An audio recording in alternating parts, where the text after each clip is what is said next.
So why didn't you just rent a truck and move yourself? Once was enough. Smashed dishes, sore neck, family drama. So moving yourself's not as easy as it looks? That's why we used Mayflower. They packed, loaded, timed everything. No chaos, no chiropractor. But isn't a mover more expensive? Not really. After the truck rental, gas, time off, and broken stuff. Plus, I actually slept. Okay, I get it. Do yourself a favor. Move with Mayflower and relax. Moving? Go with the pros every step of the way. Get a free quote at mayflower.com.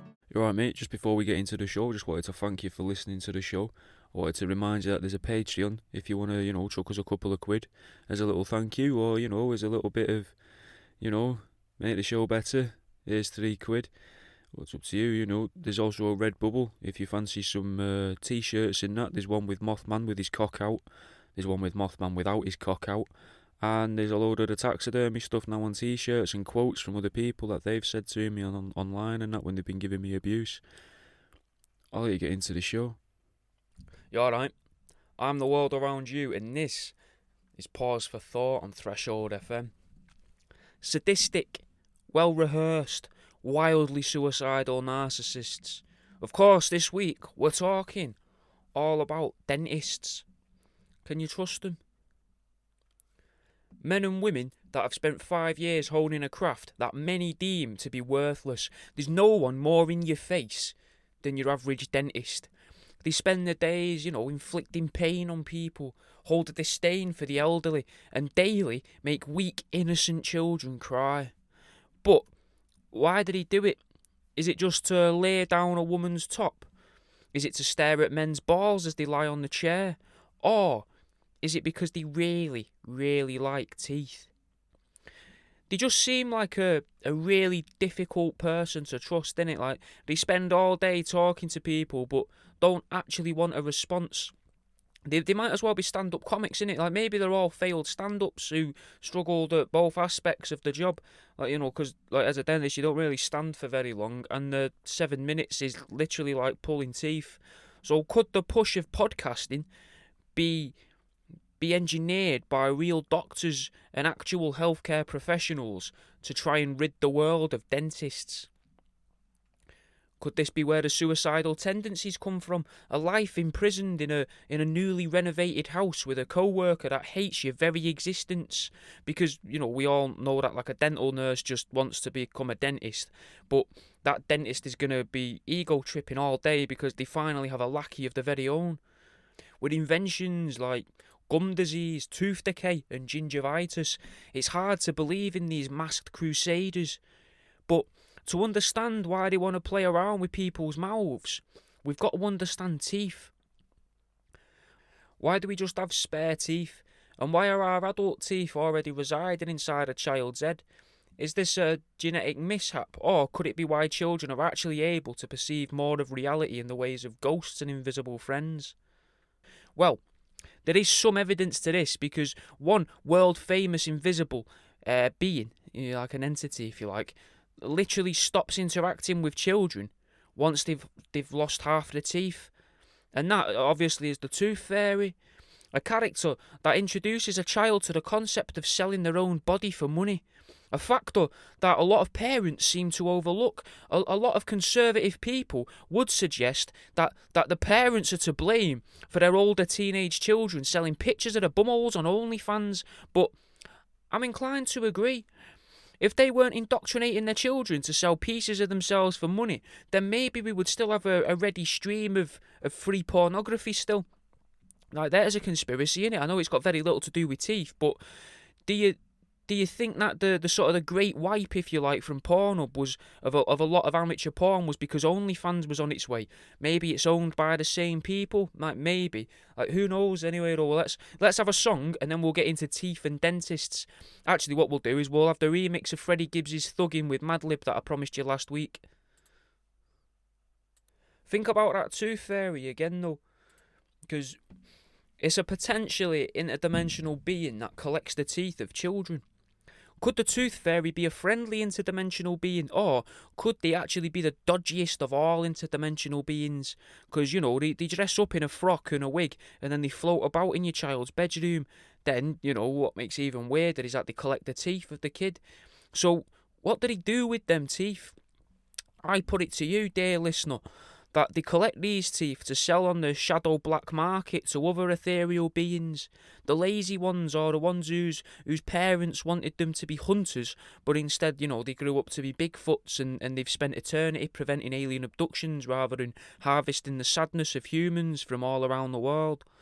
Refusing to latch onto the spinal chakra and pumping themselves full of ethereal tears, letting down their ancestors, parents and friends, or at least they were, until the tooth fairy figured out that they could sell them the teeth of children, often as well, still coated in blood, and sometimes, with the memory of painful extraction connected to them, like dental floss to a dog's arsehole.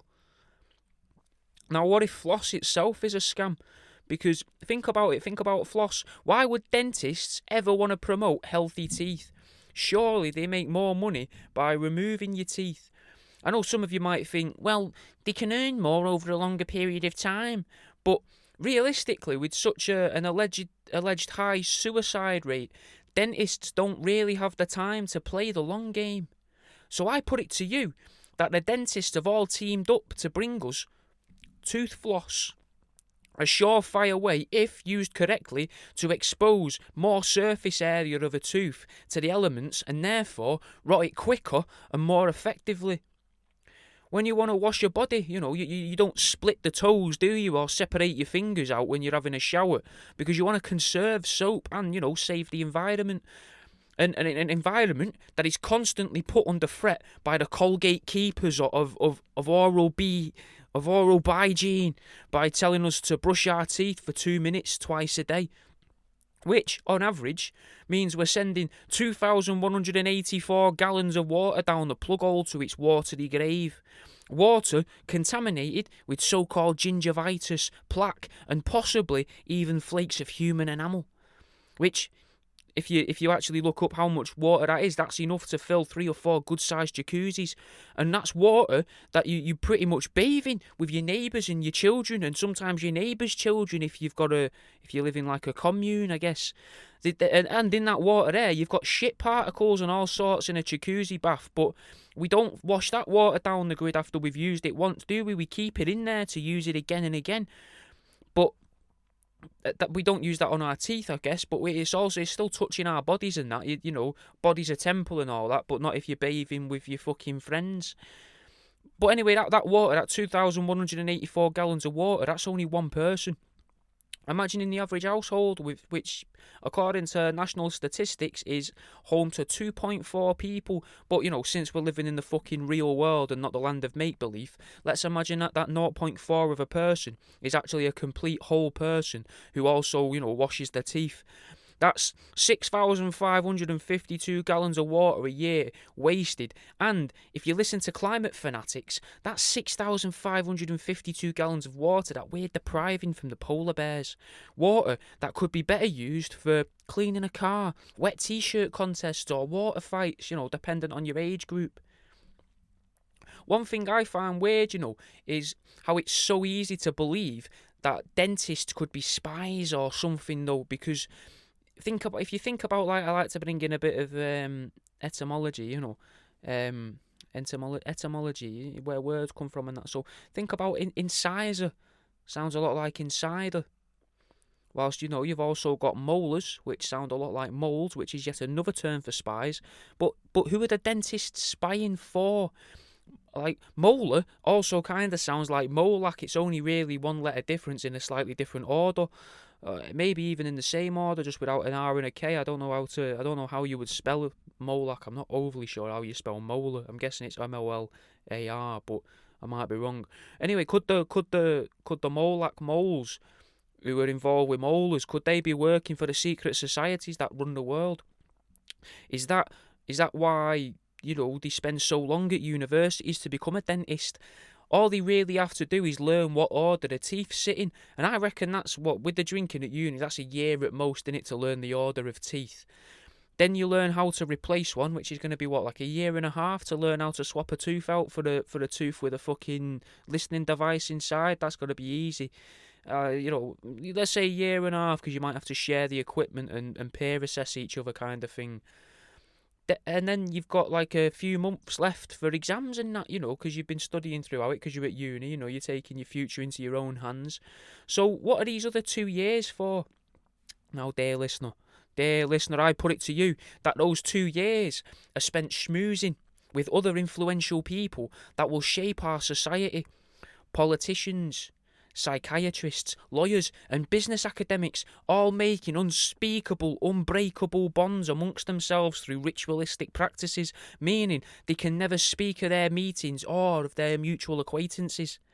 And maybe that's why they have so many so-called suicides in air quotation marks, We all know that dentists can't keep their mouths shut. They're always talking, but what if they tend to let slip that they're in these secret clubs all around the world? Maybe the dentists are suicided, quote-unquote suicided, by the other members of these groups, desperate to keep the secrets amongst themselves. Maybe that's why the media has become more of a force in recent decades.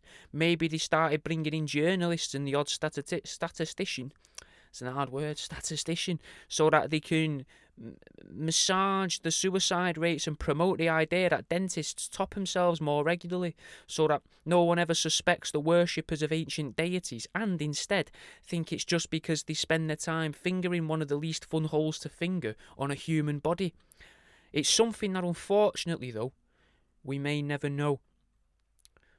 Let's have a song. This is Boldy James's Hold Me Down. From researching this week, I've learnt that the World Health Organization, possibly known as the more commonly referred to Doctor Who, actually say that acupressure is real, which I've always just presumed that Western medicine was very, very dismissive of that and of acupuncture. And now I don't want to patronise you, the other person on the end of this, whoever it is that you actually are, but I didn't realise that acupuncture and acupressure were different things till I saw them written down next to each other, well, one above and below each other in a list. Obviously, acupuncture is where they shove pins in you and that, and the needles and stuff, whilst acupressure is where you press and squeeze different parts of your body. Also, a little side note, I learnt that down in the southwest, some people refer to heroin addicts as pinners because they pin themselves. Is that do you get that in where you live? Is that a turn of phrase where you are? Let me know in the Discord. So with acupressure though, that's like it's and acupuncture, they're still following the same mantra of something called meridian lines that lie all over your body, connecting each bit to a seemingly unrelated part. For example, that fleshy bit in between your thumb and your forefinger.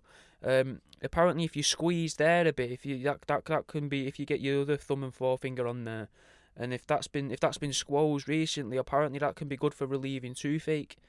But they don't want you knowing that you can just go to, Chinese-owned businesses to relieve your toothache, or that you could just go to Primark, spend £2 on a pair of gloves that are a size too small and relieve your toothache. Or even then, failing that, maybe the Freemasons are the ones holding back information about acupressure because it would mean that joiners could make more money. Whilst they're working on a job, and the van's being left alone and it's got a couple fucking clamps out there, that's a van full of G clamps potentially when you're on job, and they could rent out the van, mate, to people who can't afford a dentist, not to rip out the teeth with fucking hacksaws and pliers and stuff, but just so that people can squeeze their own fleshy bits of their hands with the spare G clamps and other clamps. Other types of clamps are available, but they can just wind up the crank on the metal clamp and clamp down on the fleshy bit at the back of your hand. They're helping out the community, caring the community, and they can earn themselves a little bit more money with maybe like a little honesty tin. Obviously, depending where you're working, you might want to put some security measures in place so people don't just rob all your power tools, but joiners could even make a little bit more money in the tooth trade if they were to help bring back some old traditions, because the Chinese will tell you to chuck your baby teeth onto the roof for some vague positive outcome. They may even say to throw your teeth from your upper jaw on the roof and just throw the lower jaw teeth on the ground outside for even more vague reasons that I didn't care to read about. But in England, see, we used to believe that you should burn your child's baby teeth to protect them in the afterlife, and the carpenters could then, also sell their offcuts of woods to the G-clamp users to help them burn their kids' teeth, which then they're getting rid of waste. And it comes into with that new law that supposedly took place in England, where you're no longer allowed to burn wet timber. Well, a carpenter's never going to have wet timber. They could sell their offcuts for you to fucking melt baby teeth with, so that if your kid dies a bit prematurely, it won't get stuck in whatever the ancient folklore version of purgatory was, fucking walking around aimlessly as a ghost, I guess. Anyway, if we look at this though, these ancient beliefs through like modern eyes and that, it might have just been a way for, well, you can imagine that it's the way for intelligent people to teach the uneducated masses to just not store bits of rotten human around the house. Because, burning them might not melt them away, but it definitely sterilise them to a certain extent. Though, then again, around the same time, there were other beliefs in mainland Europe that if you burn children's teeth, you can protect yourself from witches. I don't know if the teeth have to be from your child, or if you could just go and collect other children's teeth. I don't know if they have to have fallen out naturally either. So realistically, you could have just, in ancient European times, I'm not saying do this now, but you could have gone around with a horse and cart, which you can still do now, but the next bit's the dodgy bit, and just fucking collect children, like the fucking Pied Piper. Maybe that's what the Pied Piper was doing. You might remember me fucking Bogey Persons episode. We didn't quite know what the Pied Piper would do with all those children. Maybe he was collecting them so that the witches could come and attack Europe or wherever that was. So now that the people of the town, they weren't able to harvest the teeth from the children, to burn them, to protect themselves from witches. Maybe the Pied Piper was just trying to allow witches in, break that barrier, if you like. But, that kind of ties in the Tooth Fairy, I guess, because the Tooth Fairy in other parts of the world that don't speak English, the Tooth Fairy seems to be a rat or a mouse, which ties in the Pied Piper again, because the Pied Piper took all the mice or the rats away, wasn't it? So they were collecting the teeth in other parts of Europe at the time, and it connects everything to children's teeth. Do you see what I mean? Everything links, mate. Everything I talk about tends to link, and it's really fucking weird. And the rats, and that's very, very on brand for the world around you. And if you did want to buy some stuff, made out of rats, fucking www.worldaroundyou.com. Now, in some European folklore, they actually believed that teeth would actually help to keep the fairies away, which when you look through folklore, like fairy or the fae, do seem interchangeable with the modern day interdimensional beings or demons. So that's interesting that they want to keep them away, but we're actually taught that the teeth will attract the fairies. So who do we believe? Like, is it an inversion of our very reality, all of this with the Tooth Fairy, or, like, who do you believe? Do you believe modern-day science, which seems to be run by charlatans and liars? Or do you believe people that tell stories about folklore, which seem to be run by charlatans and liars? Like, who do you pick? What sort of side are you on? What if the witches, though, were actually protecting the world from the fairies and demons, and these rats and mice that were in Spanish folklore and Hispanic folklore, which I think is the same as Spanish, unless it's just that, does Hispanic mean Latin American? I'm not sure, but I think they had it in Latin America and in Spain, but that's obviously because the Spanish and the Portuguese went over to South America, so, I'm not 100% sure, but I know that both parts of the world had folklore to say that fucking mice and rats come and harvest the teeth. But what if the demons, right? Well, the rats. Let's get back to the rats quickly. What if them rats and mice were actually familiars of the witches, and then they would use them familiars to collect the teeth, and then the teeth get brought back to the witches, and the witches would use them teeth then to ward away the demons.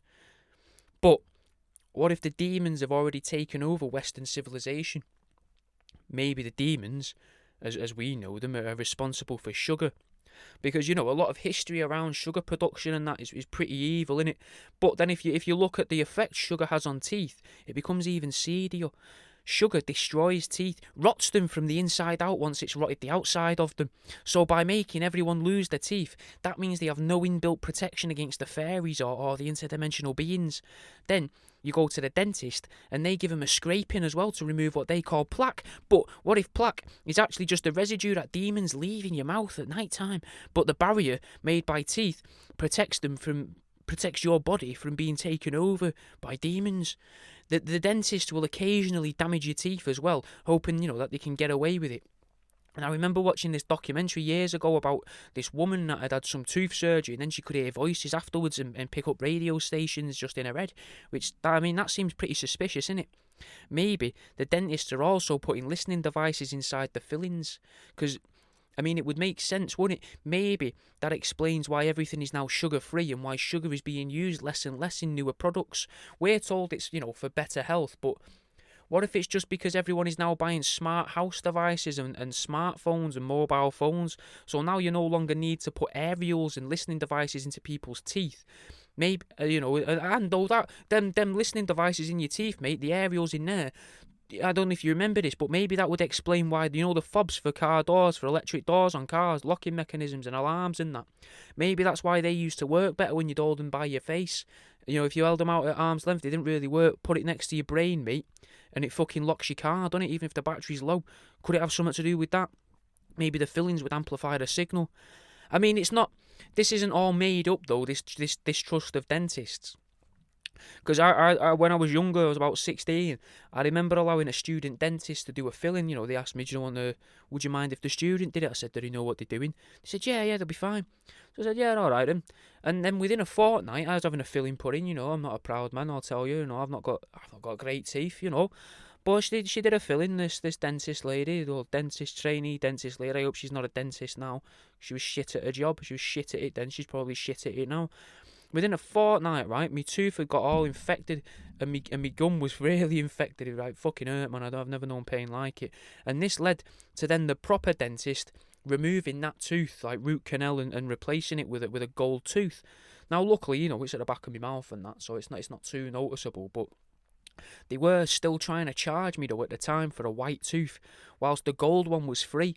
So even then, they were trying to get money out of me, which makes me think that this tooth can't be real gold. It could be fake gold, which would definitely explain why the rest of my gums, and my gums and my inner cheeks, if it is fake gold, that explains why they've all gone green over the years, I guess. Anyway, let's have a song. This is Drugs in a Suitcase by Chris Webby. Might as well do a little cheeky advert in it, because no one's paying me to fucking advertise on this yet, so... Mystery boxes, mate. Mystery boxes are on my website at 30 quid a pop. Got some hairy danglers which are made out of rat skin and that. They're a tenner. You can pop them on the rear view mirror of your car. Got crystals, rocks, geodes, fossils, loads of stuff, mate. Even pairs of mouse testicles, chick hearts, kidneys, key rings, mate, at 3 quid a pop. Come and have a look. worldaroundyou.com. And now I'll let you get back on with the show. Getting back into dodgy dentists, though. Could it be fair to say that they might moonlight as at least operatives for the unseen hand? The big they? Well, according to various news sources, tooth fillings are actually fully capable of picking up radio signals. That wasn't make-believe in that TV show I mentioned before.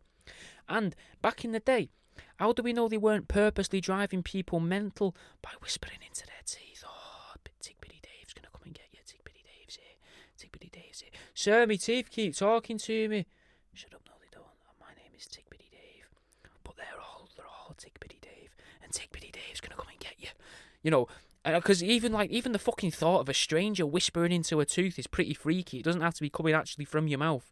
But if someone came up to you in the street and went, leans right into, I'll set the scene, it's a foggy evening, I had a little bit of something to it, and then they lean over to you, they've grabbed you by your shirt collar, because, you're a posh fella, or lady, posh lady, you could be wearing a blouse, and they've grabbed your collar either way, the bit of your shirt just below your collar, you've done a couple of buttons down because you want people to think, you're approachable because you're not in work.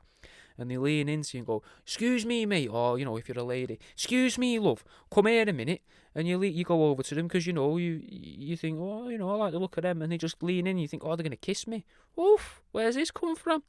And they just, get right up to your teeth, and they're like, have you heard the news about Tick-Bitty Dave? They're going to free him. Tick-Bitty Dave's on the rise, mate. Tick-Bitty Dave rising. Like that, that'd be fucking weird as fuck, mate. So, even if the fucking, even if they do the whispering, even if the whispering in your teeth is more like, I'm telling you now where to leave the money over here. Or if it's, kill them all. Kill all the people now. Kill every one of them. Even that, that's obviously worse than leave the money here. But that's that. You know, you don't want to be getting told to kill people by the voices coming out of your teeth or whatever it is. Then I think after a while, you're probably going to do what your teeth are telling you. And now I've seen about how in the Cold War, they could direct radio waves and bounce radio frequencies off of buildings to be able to listen to a particular room around the corner or, you know, fucking down the street. So why wouldn't they be parked up outside your house in a van emitting signals into anybody's teeth that will fucking listen to them? Maybe that's why they want us to brush them all the time, mate. Fucking twice a day, brushing your teeth. It's just fucking aerial maintenance, mate. Fucking maybe that's what birds are for. If aerials are used for emitting signals, then what is it TV aerials are for? Because they're receiving signals, so they're not an aerial as such, are they? And, you know, pigeons go and sit on them, and maybe, you know, and I know it's silly to believe that birds are drones because I think that's probably more of a psyops than anything. Maybe they're not all real birds, maybe some of them are, but actually some of them are aerial cleaners, because when you look underneath the top layer of a pigeon's feathers, the base of the feathers aren't actually that dense as they are on the top, and they don't have the colouring. They're like it'd be fair to say a pigeon is like a portable, controllable feather duster. Now, I'm thinking maybe they introduced the feather duster in 1876 because someone in fucking Mrs. Hibbard's town was catching on to the birds not actually all being birds, but actually being government-controlled cleaning devices and messengers at the time. Could that be where we get the rhyme for Old Mother Hubbard from? That old woman that was always looking in the cupboard but nothing was there, was nothing there because it was full of these mechanical fucking cleaning pigeons. And maybe she was looking for an air rifle, you know, to get rid of these fucking pigeons and to test which pigeons were real. But the government agents had already been to Mrs. Hibbard's, now known as Mother Hubbard's house, and removed all of her weapons so that she couldn't shoot the remote-controlled aviation aids. This, driving Susan wild, led her to create the feather duster and release it in 1876. As a way to teach that pigeons were actually doing, to tell people what pigeons were actually doing. Though at the time, the pigeons they weren't actually pigeons at the time, they were actually doves, and they would be using them to sort of clean newspapers as a term that we now would call censorship. And actually specifically, the etymology again, that's actually where we get the term whitewashing from, people using doves to censor things. It wasn't for another 20 years, though, until the first radio tower would be built and released, and the big they couldn't allow the information about the doves to slip out at such an important time in the development of the then considered New World. Now, the demons I was talking about before, that may have developed the sugar industry, may actually be more akin, or at least in allegiance, with the gnomes that we've spoke of in previous weeks, since teeth tend to be replaced with a type of ceramic, or with, you know, the earth itself, if you could look at it like that. Whereas realistically, plastic or metal is a much, much better substitute for teeth. It could also help with the wasting of food as well. Many would argue that you can in fact digest a bone so long as it's been cooked enough, but I mean, think about how much gas you're wasting to be able to cook a bone until it's soft. If you could just sharpen your teeth like they used to back in the day and cut through bone, you could eat that bone and save money on food whilst wasting less and sending less to landfill, mate. Maybe though, the plastic might interfere with the radio signal of the old aerials, so that could explain why you put plastic casing around your TV aerial wire though as well, so that you can aim your TV aerial better. Do you know what I mean? Like, maybe that's why we don't have plastic teeth, because, you know, as far as I'm aware, a TV aerial isn't a live wire, so insulating it just has always felt a bit off to me, a bit dodgy. And the roof, you know, the roof of a house is also ceramic as well, so maybe there's something I'm missing here. I'm not sure. We might find out about this in weeks to come. I'm not sure. I mean, feel free again to let me know in the Discord if you've got any idea of what's going on here. But mentioning aerials again, and not to stick on aerials, and if I was to, you know, be a bit hacky and mention another show, we could mention The Little Mermaid. It's got fuck all to do with it other than the lady's called Ariel in it. But the aerials, that isn't actually a conspiracy, the aerials in the teeth, because teeth in the past have actually picked up radio signals, and it does seem like there's now less metal fillings being used. And could that be because we were able to hear things that we shouldn't be able to hear? One thing you don't want to hear is that your neighbour's been collecting other people's teeth. People that they're not related to. Not like, when your mum keeps your uncle's scabs or original teeth in a wooden box in a bedroom, but more like when a bloke collects teeth and other organic material from the murder victims. It's bad enough finding out that the guy that lent you his power drill might have used it last week to drill into someone's skull. But I'm not going to talk about Jeffrey Dahmer now. I'm actually talking about Big Bobby, otherwise known as Robert Badella. If he'd had friends, I guess, they might have called him Bobby B. But I'm guessing that if he had actually had friends, he probably wouldn't be getting talked about on my show now. So, swings and roundabouts, I guess.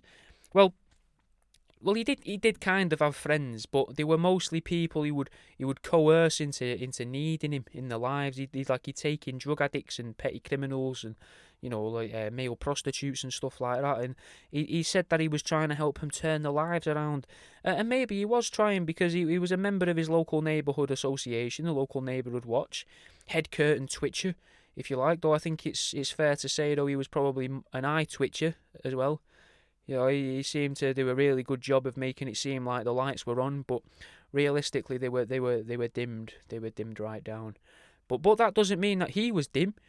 He was actually proper fucking clever, and he was from a young age as well. But he was beaten by his dad and compared by his dad to his brother, his younger brother, who his dad preferred an awful lot, so his dad had beat him with a belt, as was done back in the day apparently.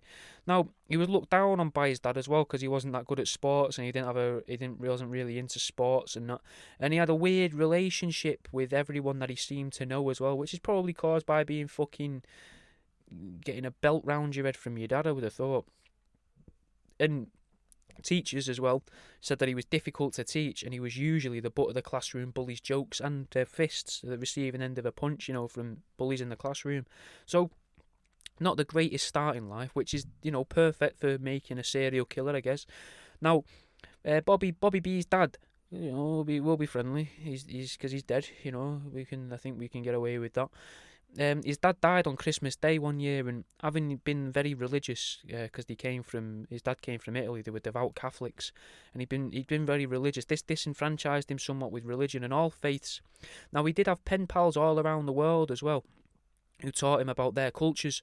They'd also send him antiques and locally made jewellery and artefacts, which would impact massively later on in his later years. And all of this was probably made cheaper by his passion for stamp collecting, which I guess just goes to show that phylactery will get you everywhere. He was a man of stories, though, was Bobby B. Stories like trying to befriend people by torturing the odd bit of poultry in front of them, an event that would lead him to quitting art school because the torture, cooking and display of waterfowl for art unsettled some of the teachers. But, long story short, this guy's story outside of prison finishes with police officers discovering a load of human teeth in a couple of envelopes inside his house, along with a load of other human remains. But why was Bobby collecting the teeth? What did he know about them? Was he just a firm favourite? Did he have a few spare sets? Was he hoping to lure the Hispanic tooth mouse El Raton to canvas in America and finally catch El Raton? Or was he trying to start a gang war between the tooth-picking rodents and the fairies of America? Was he trying to protect himself in the afterlife? Was he hoping to be able to get good fortune after talking to so many Eastern Asian people about their beliefs and customs? If it is the latter, I think it's safe to say that the teeth police found there were from the bottom jaw of his victims, because they were all found in the cellar and not on his roof.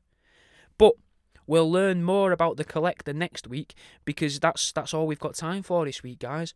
So we've got HDR and Jimmy later on today. A little cliffhanger for you. I've never done a cliffhanger before, what do you think of that? And I'll be back with Jimmy tomorrow night for Truth Seeking. Don't forget, if you want to learn how you can flirt with an antique table, my ebook's now on my website, fucking £2.50, and rat skin stuff's back as well. Maybe you want to be like the collector. Maybe you want to start collecting teeth. If you do, I've got some deals going on at www.worldaroundyou.com for 1 tooth, 2 teeth and 3 teeth. I'll fucking see you in a bit, mate. Thanks for listening, man. If you enjoyed the show, give it a share online, share it in your Instagram stories from Spotify, send it to a mate, talk about it on social media. Tweet me, mate. Tweet me. When I get 2,000 followers on Twitter, I'll be doing a taxidermy giveaway. So, you know, that's something for you, innit? That's a little something. At World Around You, same as the name of the show. I'll see you in a bit, mate.